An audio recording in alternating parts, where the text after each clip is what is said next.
Hey, what is up everyone? It's Rich. Alright, welcome to a video. This is going to be really cool. So I've combined a project that I've been doing on my own with like kind of my YouTube like book and artist spotlights. So we're going to look at Silver Surfer Parable by Stanley and Moebius today. And what I've been doing is every morning I've been reading a few comic books before I start working, just to kind of like it's like a habit that I had kind of fallen out of. And as most of you know, I generally look at a lot of art, but I don't generally read a lot of comics right now. And so I've been doing that, and I wanted to do a video today on Moebius. And originally I was just going to do a video on Moebius and just look at his art.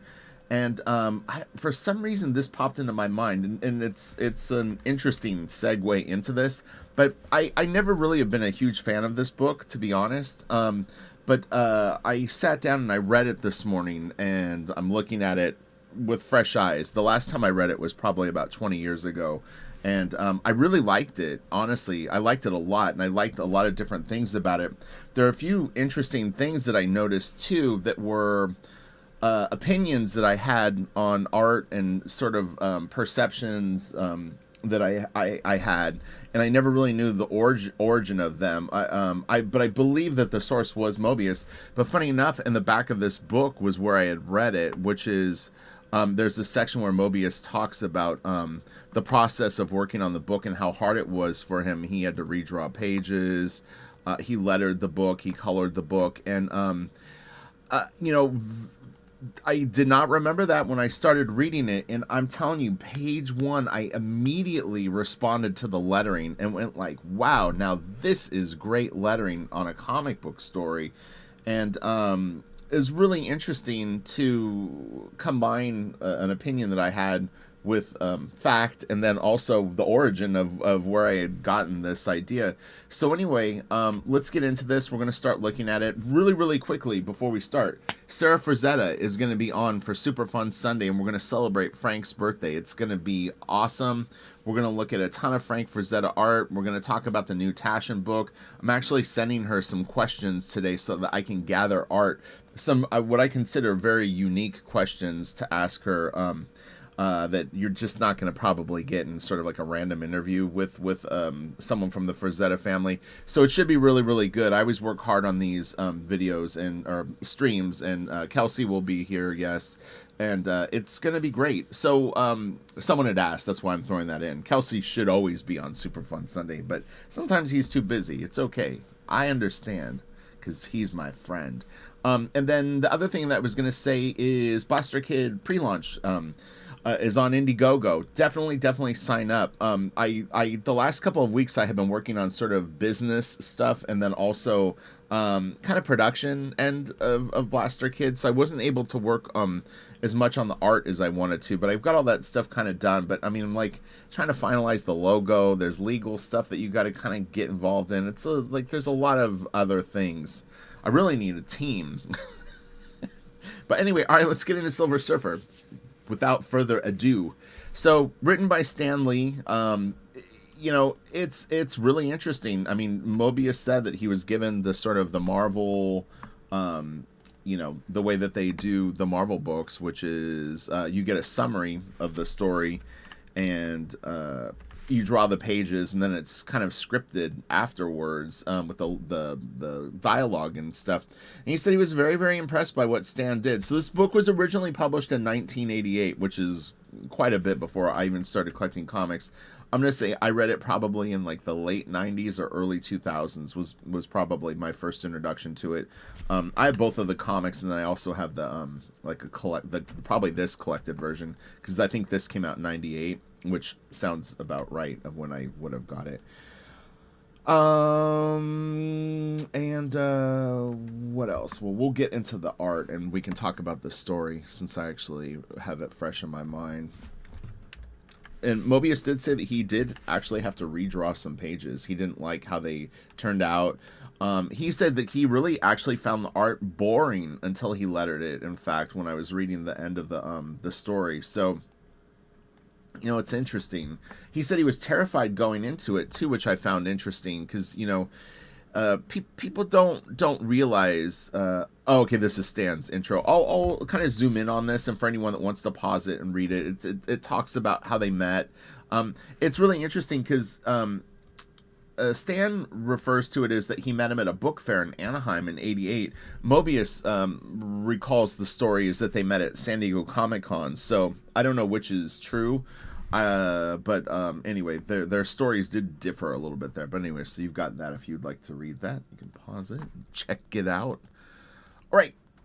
I love this first page. I thought this was so kick-ass. But yeah, I immediately responded to the lettering here. I went like, wow, now that is like cool lettering.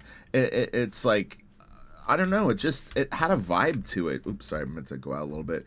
But I think this is a beautiful panel. It's one of the darkest panels in the book, if not the darkest panel in the book. And as most of you know, I do like kind of dark stuff. So, you know, Jean Giraud, he will tend to work in a few different ways. He's got very sparse work, and he has very detailed work. Blueberry doesn't look like, you know, other things that he's done. So he's, you know, got a huge arsenal of approaches. But man, this is just great.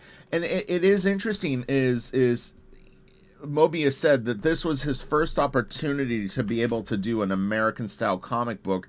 And this kind of reminded me of something that you might see like Mark Silvestri do at the time. It's a little more detailed than Mark on Wolverine or X-Men. Not completely, but Mark did. There's a scene where I want to say Cyclops and maybe Jean Grey are dancing, and it's not the same exact shot. Has a little similar vibe to it. So but yeah, you could see Moebius maybe trying to sort of embrace like an American aesthetic there, just the tiniest bit. I love this page. I thought that you know, there was a few vibes I was getting while I was looking at this, and it could be that Moebius influenced other people, or because I was getting a little bit of a Mignola kind of thing at times on this, but early Mignola, like the stuff he did on Superman and World of Krypton, and you know, they were all kind of fans of each other.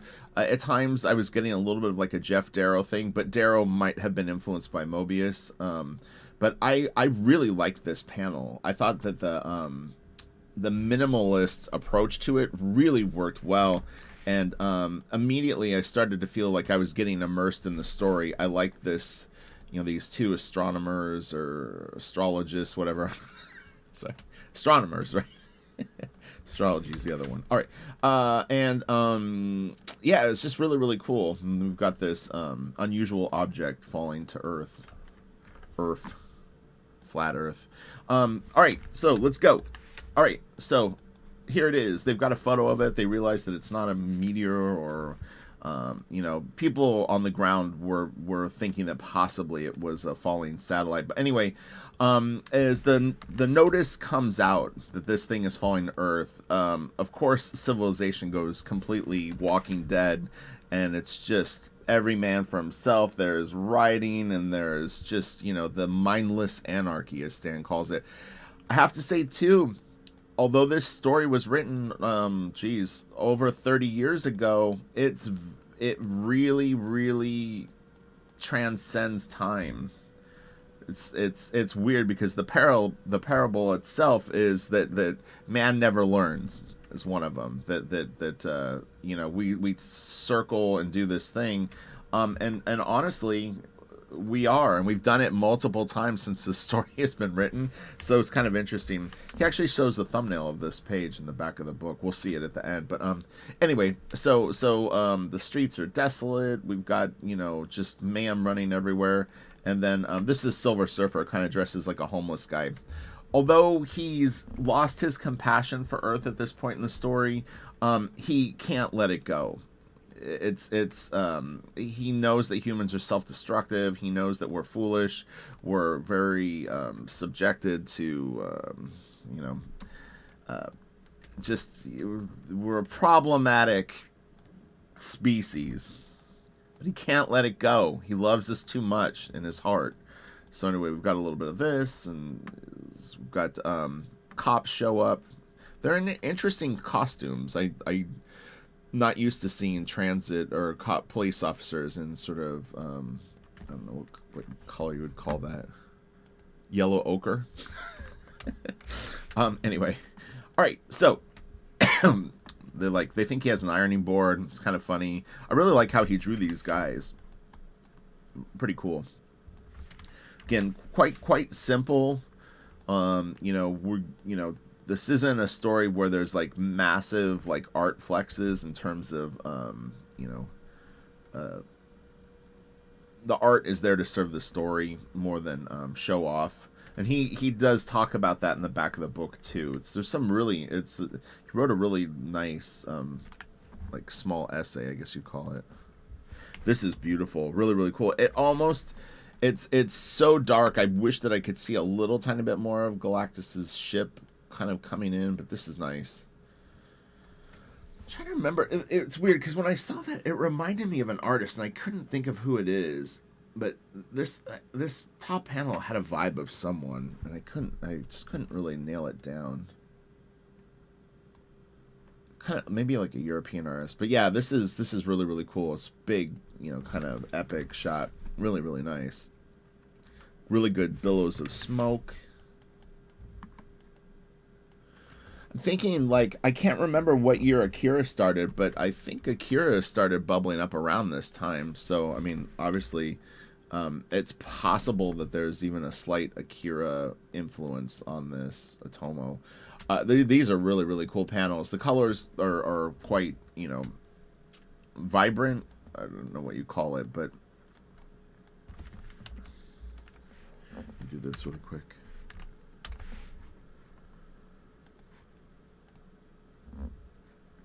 It's a little washed out, but I was kind of curious. Man, there's not a lot drawn on the page, huh? It's interesting seeing it black and white. He does really nice clouds. Like, you can see, like, a little bit of alignment. Oh, speaking of that, too, if you're on my Patreon, you're in for a treat today. And if you're not, you may want to consider hopping over. I've got close to 800 videos, if not more, on my Patreon. But I'm actually going to dissect. Greg Capullo posted pencils that he was working on day before yesterday.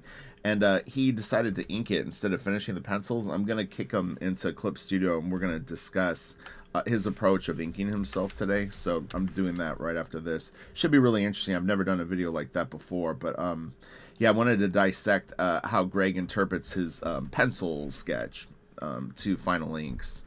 So it's a rare treat that you get to see him show that process.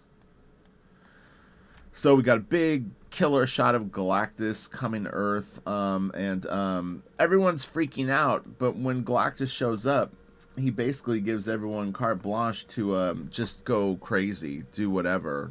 And he's basically made a deal with Silver Surfer that he would never come to Earth and actually harm people. But what he's basically doing is he's influencing everyone to, harm themselves in a way. So, he's bringing in a new era, you could say, and his new era is anarchy. This looks like Hollywood a little bit.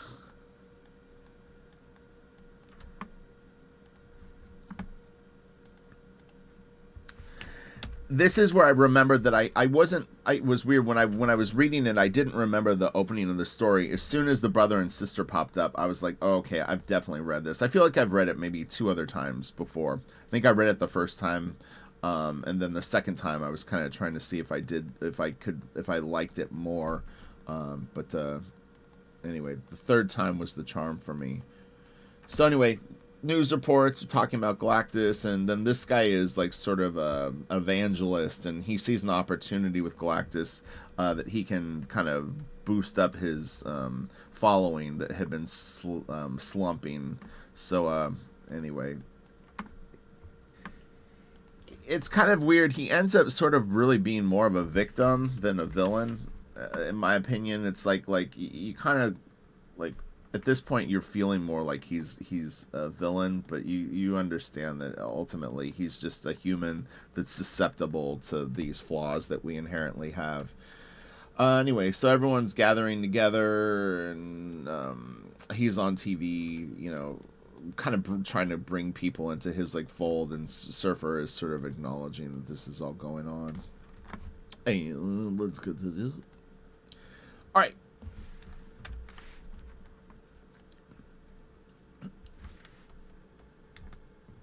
You have some people resisting, and then you have the people that are more easily swayed, like they're already all in on this new found freedom that Galactus has provided everyone, you know. So he's set us free from guilt, free from worthless man-made laws.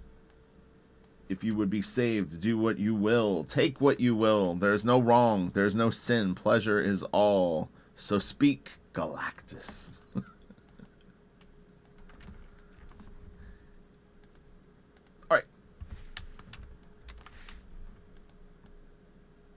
And so the madness begins. Stan, I really did feel did quite a good job on this. The fact that he gives someone basically a summary of the story, and then in return gets all these panels and like layouts.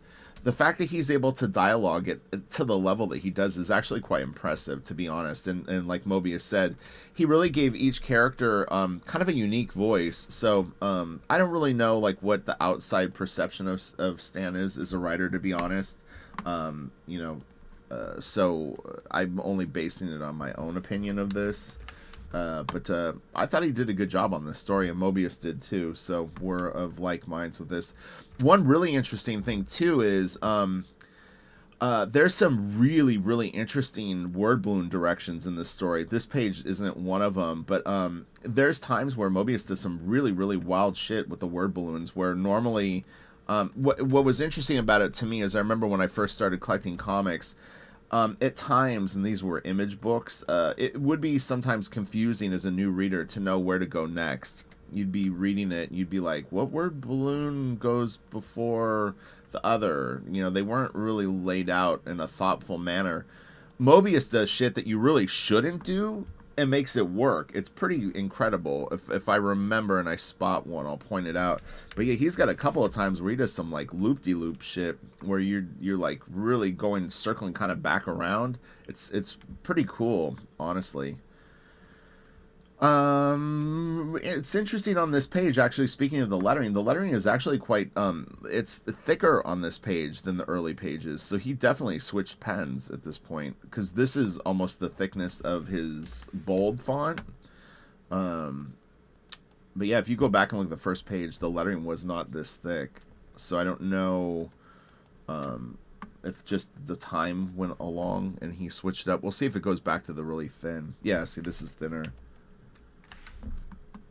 Not a lot, but if you look at the first page, it was definitely thinner. This is a real nice page. I thought that this was pretty cool. The sister is basically this is sort of the reveal that the homeless guy is actually the Silver Surfer. So, and he is known on Earth at this point.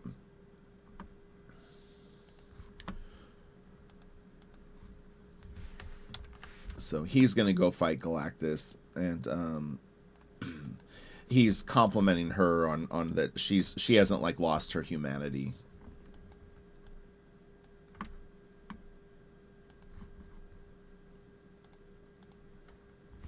This is nice.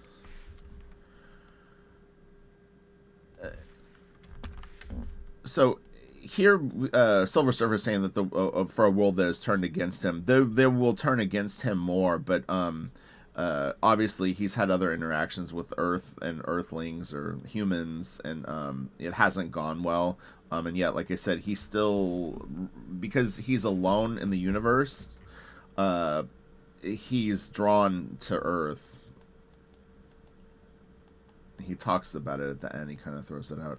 So anyway, but the interaction between Silver Surfer usually revolves around the fact that Galactus has made a vow not to physically harm Earth, but what he's doing is he's manipulating Earth with his words. So he hasn't really broken his pledge, but he's caused a tremendous amount of damage. Anyway, so this guy is like, he's recognizing the Silver Surfer. This is really nice. The Silver Surfer.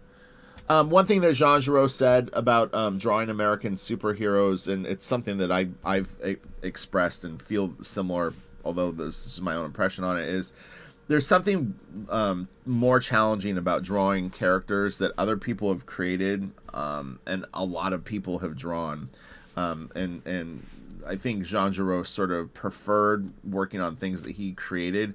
It's not that it's physically harder; it's just that if you want to do something original, you kind of have the burden of this sort of a continuity, an expectation of like what Silver Surfer should look like, what Galactus should look like, and he talks a little bit about that too. That his perception of Galactus would be a bit different than the one that was designed, but you know, you have to kind of play that role. So anyway, I'm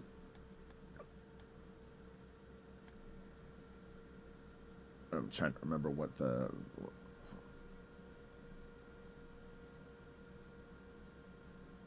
Oh, he's just basically he's confronting the humans and basically saying that he's making his plea of why you know, he's a good person, and that Galactus is you know, mishandling his influence on them, and they're not having it. They don't like the Surfer at all. And this whole page is about people just talking shit about him and trying to kill him. As we see here, this soldier in particular tries to kill him, but later in the story, Silver Surfer will have sympathy and forgiveness for him. Oh, Stan. All right, so what is this? Oh, they're firing a bunch of ammo at him. So at this point, Galactus like holds everyone up, and he's gonna take care of Silver Surfer himself. It's go time. The fight is very, very quick, though. He basically, like, there's just a little bit of this sort of floating around and whatnot, and he'll catch Silver Surfer. And they kind of talk about that, like, maybe it's their fate. Oops, sorry, I went out of order. Maybe it's their fate to... Whoa, what happened? Okay, maybe not. So anyway, as the building is falling, Silver Surfer saves this soldier that was trying to kill him, and he basically says, you know, you struck in the name of your god. Your blind devotion is what caused you to behave this way. It's not you. It's your weakness as a human, essentially, kind of deal.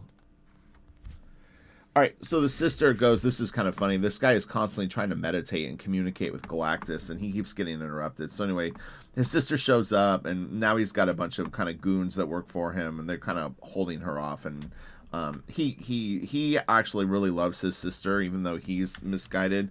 And so he has her come over. But he does warn her to not, you know, sort of misuse their relationship against him. But... anyway, so she's coming, and she's basically kind of now like sort of speaking against Galactus and kind of trying to talk him out of, you know, this fanaticism that he is holding with Galactus. All right, so we got more of their battle. Oh, and at this point, they kind of talk about like never in the history of the world has something been seen by so many people on television and stuff like that. And I thought it was an interesting, because you know, obviously the internet didn't exist at this point, but it again, there was a lot of similarities and kind of parallels to like how things are now. It was pretty interesting, but you know, again, I personally feel that this cycle that he's addressing here has already occurred like 3 times since this story. So anyway, all right. Little action, blah, blah, blah, blah, blah. Galactus decides he's going to split. He's like, all right, I'm out of here, bro. No. You can read it to get all the details. I should actually put a spoiler warning on it. I probably will, actually. Anyway, so, yeah, they both kind of sort of head out, and then Galactus and Silver Surfer are about to have at it for one final time.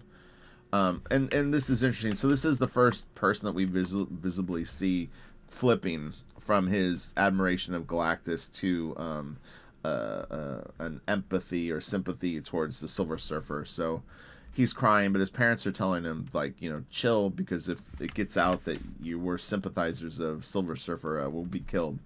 All right, now we've got one of the goons and his sister. We've got some political people showing up, and they're not happy. This is a weird scene to me because Galactus is so powerful, and you have two people from Washington. I guess it's to show that they're foolish. But they're kind of coming in and sort of trying to muscle the whole scene, and you know, like, Galactus has caused a bunch of financial damage and all this, and you know, we're not going to stand for this. And it's like, dude, it's Galactus. You're going to try to flex on Galactus? I don't think so. Anyway, this guy tells him, like, you know, you better shut up, like, blah, blah, blah, blah, blah. Sister flips out, steals the helicopter. As she's flying away, the guards shoot her and critically wound her, or at least wound her. She says that she's critically wounded, but, yeah, this is not good. And we already know that the religious guy loves his sister, so he's not going to be thrilled. All right, so she's flying towards the battle. Silver Surfer and Galactus are still at it. Leave planet Earth. Vow to never return, else I fight till I die. Famous last words, right? All right, Galactus is taking out buildings with the ease of butter. He's just punching through them and shooting stuff. It's amazing.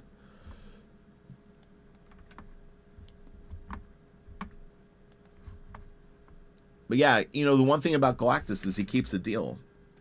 So his deal of well, kind of. I mean, he is breaking up buildings and stuff like that. I guess it's because he's fighting the Surfer. He's not technically harming humans at this point. But anyway, he's walking a thin line. But anyway, so she's flying. She's going to try to take him out with the helicopter, which I'm not sure how that would work. But, you know, that's what they've got going on. She's flying a helicopter. So anyway, he gets the news that his sister has stolen a helicopter, but they haven't told him just yet that she's been shot. So they're going to watch this in the command room. This was a little weird too. Time during the scenes, and it's ironic that there's a clock here. Time, in my opinion, I don't like exactly how these two scenes work parallel, because she's already kind of like flying into Galactus. She's very, very close to him at this point. And a lot of time goes by between him telling him, them walking to a control room. I mean, they're not even running. So there's not like a real sense of urgency. And I found it a little, like, didn't completely work for me. But yes, they walk in and, like, she's still flying towards them. And these scenes feel quite slow and not, again, there's not a sense of urgency with any of this. I would like to see people maybe, like, their body language, like, a little more panicked and stuff like that. But it's just not the way that the story was told, for whatever reason. Again, it might have been one of those things too, where just the way that Marvel method works, that there was a little bit of a communication gap on what was going on. So that could explain it. But yeah, a lot of time goes by between this whole thing.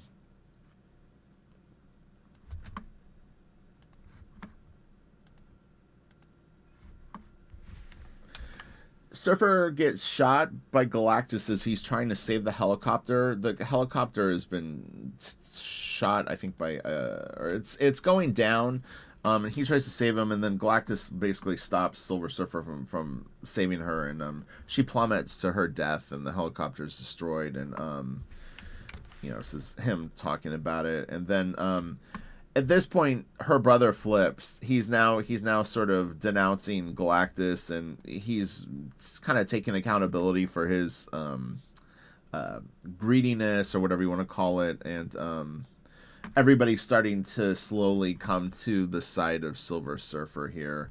So you start to really see it. Now the military is getting involved, and they're prepping their planes, and they're going to go in. They're going to try to take Galactus out with just a massive movement of force. And you know,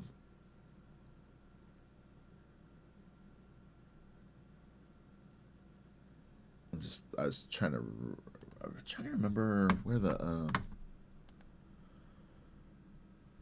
I kind of forgot about the word balloon thing.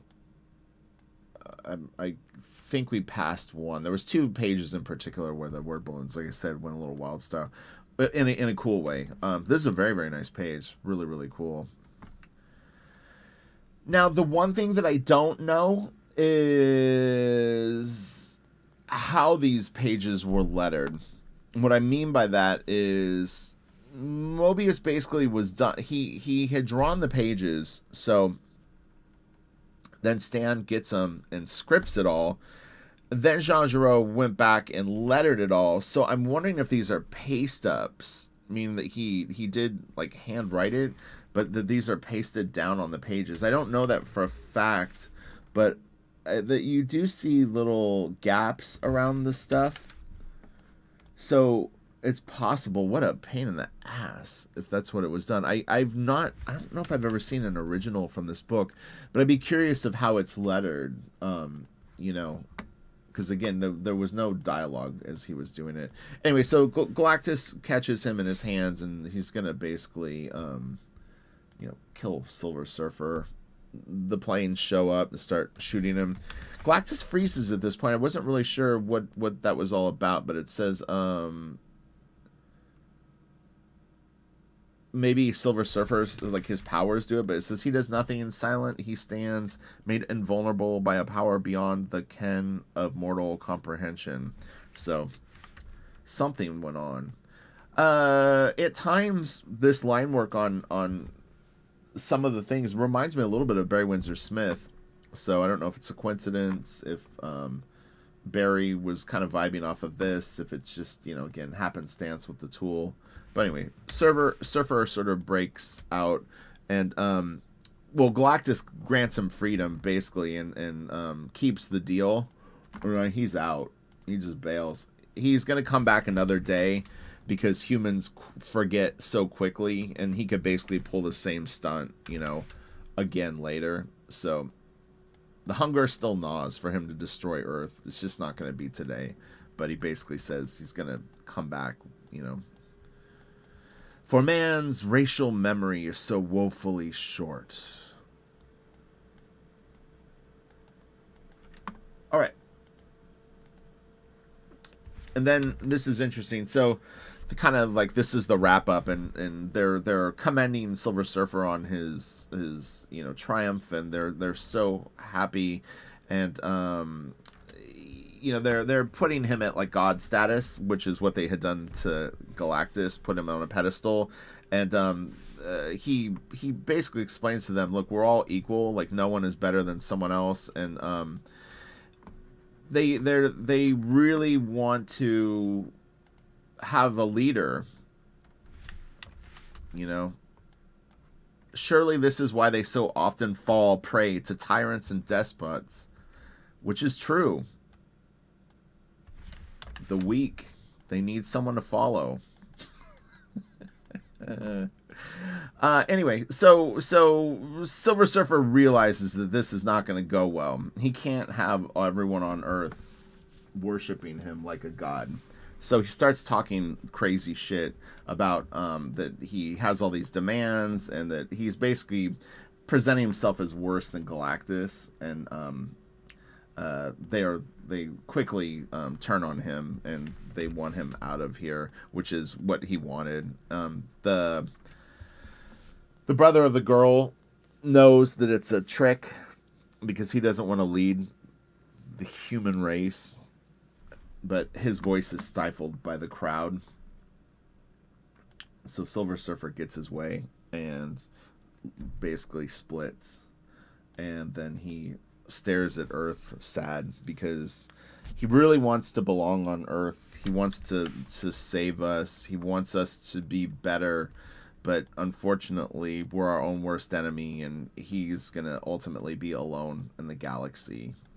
So I don't really know a ton about Silver Surfer, honestly, but you know, I'm kind of going into this a blank slate because I haven't read a Silver Surfer comic in years. But anyway, so that's the story. It's really, really great. You've got this beautiful making of a sequence that Jean Giraud has in the back where you get to see his words. I'll just kind of show you each page, and you can kind of pause on it and read it. It's very, very interesting. If you, in particular, if you're an artist, a penciler, or even a writer, it's well worth checking out what he says here, because it's really, really good information. It's very accurate to what it's like to work in comics. It's very accurate to the emotions and sort of experiences that you have doing stories. You know, it was very relatable to me, to be honest. A lot of the stuff that he said is like pretty much exactly how I feel when I work on stuff. So, you know, it's just one of those things. It's quite relatable. Redrawn pages, getting the right mood and atmosphere and vibe. Coloring, you can read about that. The lettering, conclusion, and ultimately a really, really nice like final page. So, all right, you guys have a great day. What are you gonna do? You're gonna go sign up for my Patreon, and you're gonna go check out that Greg Capullo video that I'm putting up today. There's a whole bunch of Greg Capullo videos on my Patreon. In fact, there's probably 30. Again, I've got hundreds and hundreds of videos. It could even be close to 900 now. I don't even know. There's so much stuff there. And Sarah Frazetta on Sunday. It's going to be absolutely insane. I should be back tomorrow with something else. Like I said, this was fortuitous that I'm reading comics and wanted to do a Moebius video. But tomorrow may just be an art video. But anyway, it was nice to return to this. And again, I like this story and art the best that I ever have. And I really kind of actually enjoyed it. So it's nice to give something multiple opportunities to win you over. And it ultimately did. So 2 thumbs up on this one. I really liked it. All right, I'll talk to you guys later. Have a nice day. And make sure that you're here Sunday for the live show, 10 a.m. Pacific time. Oh, and go sign up for Blaster Kid, the pre-launch. It's going to be good. I'm actually introducing all the heroes and the good guys now. I've shown you a lot of the dark side of the world. Now you're going to get to see Blaster Kid. You're going to get to see her dad, her brother, her best friend, a couple of other characters that I've teased. And get to see her world more. So some really, really cool stuff coming up, and I'm excited to show it. So, all right, I'll talk to you guys later. Have a great day. Bye. Links will be in the description box for all this stuff.